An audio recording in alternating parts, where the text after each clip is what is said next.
Welcome to DC2B Revolution, helping chiropractic students think big in order to live large. I'm your host, Noah Volz, and today I'm here with Dr. Ryan Cedermark. He graduated from Life University in 2011. Then he got his Diplomate of Neurology in 2013. Then he got his Bachelor of Science in Nursing from Duke. And he graduated as a Family Nurse Practitioner from Georgia State University. He's also a functional medicine practitioner. He used to work at Emory University in Atlanta, Georgia on the neurology floor, and now he's a full-time clinician at VitalLife Health Systems. Dr. Ryan Cedermark, thanks so much for being here. Hey, thanks for having me. This is awesome. I love that you're doing this. So, with that bio, I'm surprised you had time to come on the show. I mean, you've been a busy man. No, man, I love this stuff. So, I don't know. Thanks for having me. Anything we can do to spread the word of functional neurology and chiropractic. So let's do it. Awesome. So I guess where I really wanted to start is, I'm a student. There's a lot of pressure as a student to kind of, find your way through all the different things that are out there and really offer the highest quality patient care when you get out of school. What did you feel like were some of your kind of guiding principles as you were going through school that really helped you to hone in on the, basically on the functional neurology and provide that? And kind of why did you decide to choose that? How did you see that was going to give you the edge in terms of offering quality to your patients? Yeah, that's a great question. So it's funny because I didn't really know too much about chiropractic before I went to school. We have a family friend who's a chiropractor, and I was a little lost in my undergraduate endeavors. I didn't really know exactly what I wanted to do. I just knew I wanted to help people. So for me, finding out about chiropractic, and I got to spend time in a clinic back home in North Carolina, I thought it was the coolest thing in the world. So I went to school, and then for me, I just went into the program with an open mind. And I really had no idea how busy school would be, but school is nuts. I remember at one point, I think we were taking up to 20 to 30 credit hours. So it's completely and insanely full time. I tried to work as much as I could in between then, doing some weekend bartending jobs at weddings and all that stuff. But it's so busy. But it was so great because you're in such a small community of like-minded people that all have goals and visions to help change the world, to help heal people or help heal people.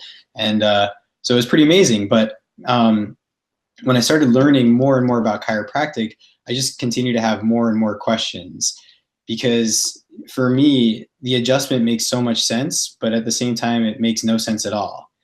Because I don't know if it's the same for you going through school, but we were taught all these different techniques, and all the different techniques had a different way of helping someone, and people responded differently to different techniques. And for the majority of the time, they got better.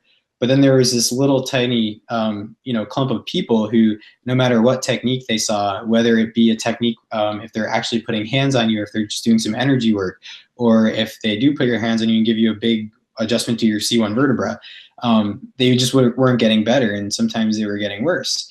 So that's when I started to ask a lot of questions. And I'll actually never forget this. I was in my anatomy and phys class. I forget the guy's name, but he was a funny guy. And I'd always ask him these questions. I guess that at the time we're diving more into the neurology of things. And he'd always just point to the sky, basically telling me to ask God. So I was like, okay, that doesn't help me. I'll sit down and pray about this, but I'm not getting the answers I need. So, that's all he said. I was like, come on, man, give me something. I'm enjoying your class, but I need more. So that's when I started to find out about functional neurology. And I had a lot of students with me. We were fortunate enough at the time. I was at Life University in Marietta, that Dr. Carrick and the Carrick Institute was bringing all of these amazing instructors on our campus, which I don't even know if they do that anymore, but it was on campus on the weekends. And I had some friends doing the program, and I basically, as a student, I had no money, I had no extra time, no extra money, but, I was able to spend some of my weekend doing nothing and being lazy. So I was like, okay, if I really want to try to get the answers, I can invest some money and I can invest some time. So I did that. And after a little bit of coercion from some, mentors that I found within the school.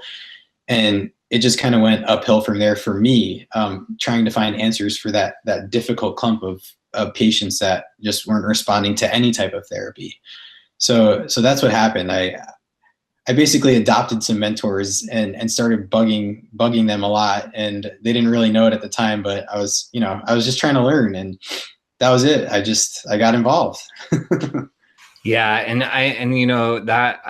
I hear that message over and over again. It seems like there's kind of these guiding principles of curiosity and proactivity that are really necessary if you want to bring your practice or bring the value that you're able to provide to the people who find you to the next level, so that you can really work with those complex and chronic conditions that those populations that don't really have any good answers. You did the neurology training, but then you kept going. So can you talk a little bit about, why you decided to go to nursing school, nurse practitioner? What was that passion and drive that kind of fueled you to continue getting training and continue to go down this road? Yeah, that's a great question. And I just wanted to mention too, the adjustment is an absolutely amazing sensory input into the nervous system. And just an adjustment can do so many amazing things for so many different systems. So, I want to make sure, like, if there's any listeners out there that think I'm not, I was never happy with just an adjustment. I've always been very happy with just the adjustment. It's just, I have to figure it out for myself, because I can't just say, oh, okay, it's just this. And that's what led me into nursing school. So I was at a seminar. We actually were able to hold this big conference of neurology professors and teachers from all around, and they came to our campus and they spoke. And one person I heard in particular that just really resonated with me was Dr. Brandon Brock, who, if you're in the functional neurology world, you know him. And it was funny because I didn't even know who he was at the time, even though I was taking the care courses. I just hadn't taken one from him. And he was sitting behind me at this conference, and he taps on my shoulder and he's like, "Hey, dude, you got any gum?" And I was like, "Who's this guy? Like, I'm trying to listen to this. I'm trying to listen to this conference, and this guy's like bugging me for gum." And I was like, "Yeah, whatever." I was like, "Sure, man." And I give it to him. And then next thing I know, he's the speaker up next. So he goes up there and he talked about some of the integration that he's able to do with patients who are suffering from chronic conditions, who are on medications. And how he can work with them now because his scope of practice was changed through getting his nurse practitioner degree. So I was like, this is cool. I think that, as a profession, we do amazing things where we can help get people off medications, but to be able to have the prescriptive rights and the scope of practice to say, this isn't really necessary for this period of time or at this point in your life, or let's try other modalities to see if we can do things to help you. So that's what led me into nursing. And also, sometimes we hear like, oh, the medical profession is bad. They're doing all these bad things. And I was like, all right, well, that might be true because, sure, it might be true, but let me just go figure it out for myself. So that was part of it too, is my curiosity is to say, how bad is it over there? And some parts are bad. Some parts are really, really good. There's a lot of people in the medical world doing some amazing things. But, to my knowledge, when it comes to chronic illnesses, I don't really think there's anything better than lifestyle changes, environmental changes, good sensory input, nutritional changes. So I think that's where all that comes in, and that's where alternative medicine comes in big time. So anyways, that was it. I met Dr. Brandon Brock, and when I spoke about mentors earlier, as soon as I heard him speak on stage, I was like, I'm going to make that guy my friend. And it took quite a few years because he's a busy guy, but I just basically kept asking, I'd do it in a nice way, and I'd bug him whenever I was thinking he'd have free time and just say, hey, how did you do this? How do you do this? And I did it. And it was tough because, not to ramble on, but this story I'm pretty passionate about, especially as a student, because I'm still a student. I actually haven't graduated from my nurse practitioner program. I graduate in May, but it's been a long process. But it's been an amazing one. I graduated chiro school. I worked for about a year and a half until I got into my BSN, my nursing program. But even then, I was working pretty much full-time, or I guess I would say part-time as a chiropractor. as an independent contractor out of a friend's clinic. So I was actually able to see a lot of neurology cases out of his clinic. I was in school doing rotations, but then I had no money. Still, I had just graduated chiropractic school. I'm working part-time as a chiropractor, not making a lot of money. So I actually even took a job late night. I would go and stack shelves at our local grocery store through like a private company. So the money was actually pretty good on that end, but I was up either at 4 a.m. or up until like 1 or 2 in the morning sometimes. But while I was there, what was cool is I could listen to all my lectures. So all my lectures from nursing school, I was listening to. Any neurology lectures, if I had downtime from that, I would listen to just while I'm stacking shelves to make ends meet. Also while living with my parents for another 1.5 years, which was amazing, which was an amazing experience too. But I just wanted to say that because, being a student is tough. You guys are so busy. I'm still a student, I'm busy, but you can always find time if it's something that you really desire and you really want to do. Yeah. And, that even speaks to kind of what you said about the mentoring with Dr. Brock too. Like you seem to have this ability of putting your mind on something, deciding that you're going to do something and really kind of doing whatever it takes, even if it's 2 years to get, Dr. Brandon Brock to pay attention to you and give you the answers that you need to keep advancing your practice. You have that ability. Is that something you've always had? Like, as you talk, I think about how you've been able to go through all these education programs and really like, keep pushing yourself to be better. Have you found that that's something that you've had to cultivate while in school, or that it's kind of innate? For me, it's not innate. I can be very good at being lazy. You can ask my wife that.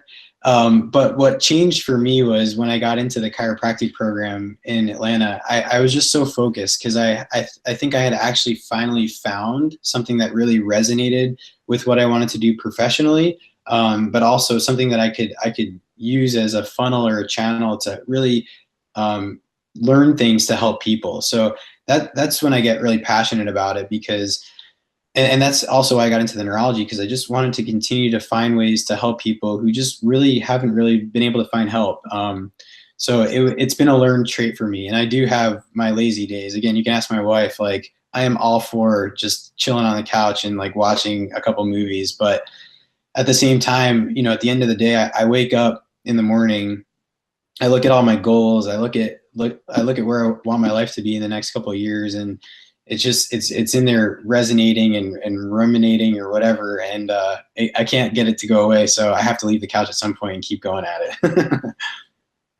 And you got to give up some stuff. You got to give up some fun. Like I have some buddies that have awesome jobs. Like they get to fly everywhere. Meals are paid for and whatever. And then they have all their weekends off all the time. So, doing the functional neurology or doing functional nutrition or any type of seminar that you'd want to get involved with school, you're going to have to give up free time. But I think honestly, if you do it, you're really going to see, 10 years from now, you're not going to look back and say, oh man, I'm so bummed I missed that movie with my buddies or whatever. If you do the neurology now, if you're passionate about it and you want to learn it, 10 years from now, you're going to look back and be like, wow, that was cool. Like, I can't believe I'm doing what I'm doing now. So. Yeah, thank you. And I wanted to kind of talk to that point a little bit. I feel like in some ways you're creating this bridge in medicine, because you have the functional neurology, you have the chiropractic, you also have the nurse practitioner and the nursing. Like when it comes to integrative care, multidisciplinary care, collaborative care, when it comes to all of those, like you're in the middle of it. You see both sides and you see the benefits and the challenges of both of those sides. So in terms of 10 years down the road, 20 years down the road, 30 years down the road, how important do you think this kind of collaborative multidisciplinary practice is going to be? Ooh, that's a good question. Actually, I'm really glad you asked that. To be honest with you, I feel that it's the future of healthcare. But that's a biased opinion, obviously, because it's what I'm doing. But I think to be able to integrate and communicate and collaborate with other professions and really just be able to work with complex cases. I think that's the future of medicine. And I speak to that because I've seen functional medicine cases that have been doing functional medicine with some amazing functional medicine practices, but they had all these underlying neurological issues that just had never been addressed, or they'd never been adjusted before, they've never been stimulated before, right? Some sort of like exercise or anything, but they're doing all the right things nutrition wise, and the systems just aren't getting better because your brain and body need stimulation. So I think but they also sometimes need some medication. If you're chronically ill with a chronic illness, you're never going to get better. You're never going to have the fuel to activate certain areas of the brain. So I think the ability to kind of just look at the different pictures and see your patient in front of you and say, what is it that this person needs right now at this time? And then how can we set them up for success in the future? I think that's where the integrative piece really comes in. And that's what, I have so much to learn about, but that's where I see healthcare going, because I don't see, unfortunately, chronic health conditions going away anytime soon. And, anything we can do to help, that's the thing, right? Dr. Brock, he said, my philosophy in healthcare is whatever is best and works for the patient. And I've adopted that as well, because sometimes an adjustment isn't good for a patient. Sometimes a lot of times medication isn't good for a patient. Sometimes nutrition doesn't work for patients. So for me, whatever is best and works for the patient at the moment in time is what I want to do. And, that's why I'm doing what I'm doing. Yeah, and I think most people get into chiropractic school or even medical school or pharmacology school, whatever they're getting into, for that exact reason. They want to find the tools that's going to help the most number of people and improve quality of life. And then, if people have their health, they're able to do all the different things that they want to do, whether that's as simple as playing with their kids or, playing in the NBA, whatever it may be. Yeah. Can you walk a student through kind of what it looks like in your office? You've got all these tools. I can hear myself thinking, gosh, you must spend like 2-3 hours with every patient, trying to figure all that out. What does it look like in your office that, like, what systems do you have in place to figure out what's going to be the most impactful intervention for that person and to execute on that, efficiently? Man, you're asking good questions. So the clinic I'm in, I work in a clinic in Midtown Atlanta, and it's actually a really cool clinic for any student that would ever want to come visit. When you walk in our office, the right side of the office is a 3-bed birth center. We're not associated with it, but we're just connected. So I was actually able to do my women's health rotation there for nurse practitioner school and help deliver babies and do all that stuff. So that side is an amazing thing because it's the only birth center in the Atlanta area. So it's all natural. It's an amazing atmosphere. And then when you walk into the left, we have our chiropractic office. And what we have there is we have straight chiropractic. So sometimes I'm just doing chiropractic adjustments. It just depends on the day and the hour. And then in the back of our clinic, we have a whole functional neurology wing. And then we also have an on-site lab. So when a patient comes in, and let's just take a functional neurology case, for example, typically a functional neurology case that comes in, I'll spend an hour on their exam. And before they come in, we get all of their history, and I read through their history and make sure that we're able to help them and reach the goals that they want to reach. So we go through all that first. We do about an hour exam, and then we just set up a treatment plan. And I want to stop here because I feel like sometimes there's a big hindrance in the functional neurology community for students that it's too much to learn.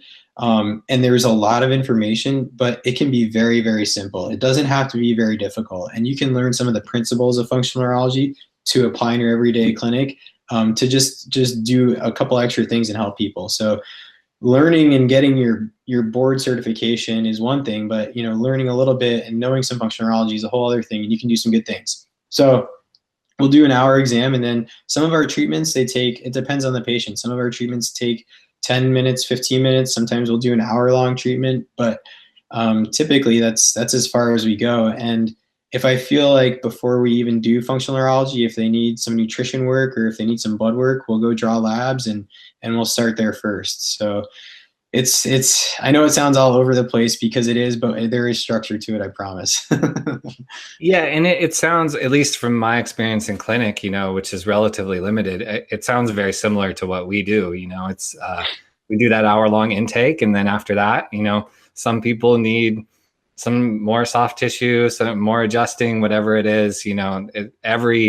Every person is a little bit different in terms of the time that it takes to work with them. And of course, I try and cap it at 15 to 30 minutes, but it doesn't always work out that way. You kind of have to adjust to the person who's in front of you. So, and sometimes the history taking takes way longer than you would have ever expected. Yeah, especially when you're new. I definitely, 2 hour, 3 hour histories, I'm like, oh gosh, they're never going to come back. But people really appreciate it. They actually appreciate the thoroughness of somebody really digging in there and trying to figure out, what are the antecedents that, created this different condition that they have. It could, because not everybody takes the time to really figure it out. Absolutely. And just to speak on that too, real quick, what we did in our office, and I think this is important for students to know, because we have some clinicians that only do chiropractic adjustments, and then we have some that do the neurology. So I'm one of the guys that does the neurology. And whenever a chiro patient comes in, just they want to come in for back pain or neck pain, we taught them how to do a quick little functional neurology screen just to say, hey, are there any balance issues or visual issues? Have you ever had a concussion? Stuff like that. So we had this young girl come in, she had chronic neck pain, but she never really told anyone that she had really bad vertigo. So one of the doctors did an eye exam on her, and they noticed that her eye movements weren't smooth or correct. And so they just said, hey, could you come take a look at this person? And so we did. Long story short, she'd been living with vertigo for like I forget, I think it was like 2 years that she had vertigo, that had just been gone undiagnosed, undetected. We got her into the functional neurology wing, did some rehab, and then sent her back. And, we got her vertigo much better after a couple of visits, like literally knocked it out, and then got her back on the chiropractic care plan. So, you can do some amazing things with it, and you can really help people. I just wanted to mention that because I think that's where functional neurology plays a cool role too. Yeah, and that speaks to what we were talking about before. Kind of that multidisciplinary collaborative teamwork that you've got going on in that clinic, which I think is, I share that idealism that could be the future of medicine, where we really are working as care teams. That's kind of how corporations here in Silicon Valley are working. They have, multidisciplinary teams, and that's where real innovation takes place. And so I'm hoping that chiropractic can be a big part of that. I know that a lot of students are going to want more information. They're going to want to learn more about you, more about functional neurology. What's the best way for them to get in touch with you and learn more about what you're up to? Yeah, so I love when students come and visit the clinic. So if you ever want to visit the clinic, I don't know if we can put a link in here, but my email is just dr and my last name, Dr. Cedermark, Cedermark @gmail.com. You can directly email me and I'll get back to you as soon as I can. I also have a Facebook page called Brain Chat, where a lot of the doctors in functional neurology, we get on there and kind of just talk about some things we're doing, different applications, different books that have been written within our profession. So I'm gonna make you come on there with me, Noah. But if you want to go on there and just learn a little bit about functional neurology, or if you just have any questions, just shoot me a direct message. And again, I'm super duper passionate about students getting involved with the neurology, because I do see it as part of the future of chiropractic and medicine. So anything we can do to help get involved, please don't hesitate to ask me. And also, I'm part of IAFNR. I work with IAFNR in the student community. So I would love for anyone who's interested, that they want to learn more about what IAFNR has to offer. Because one thing I'll say about that is, when I went to the medical side, they always say, this stuff isn't evidence-based research, blah, blah, blah, blah, blah. And I keep thinking to myself, yes, it is. Like, if you look at the literature, chiropractic makes so much sense. Maybe we don't have case studies that are being funded and published by Pfizer, but we do have case studies, and we do have literature that shows that we're valid and we do good things. So, for me, being part of the future is being evidence-based, just so we can say, yes, we're evidence-based, like calm down. So being part of a research community and just getting to know other people within the profession, I think it's amazing. So that's it. Yeah, hit me up on the email and we can go from there. Yeah, thank you so much for sharing that information and being a part of the show today. This has been a production of DC2B Revolution, helping chiropractic students think big to live large. Please consider subscribing to the channel, sharing this video with your friends, liking it if it spoke to you, or even leaving some comments in the comments section below. And Dr. Ryan Cedermark, thanks so much for being here. Thank you so much. Keep up the good work.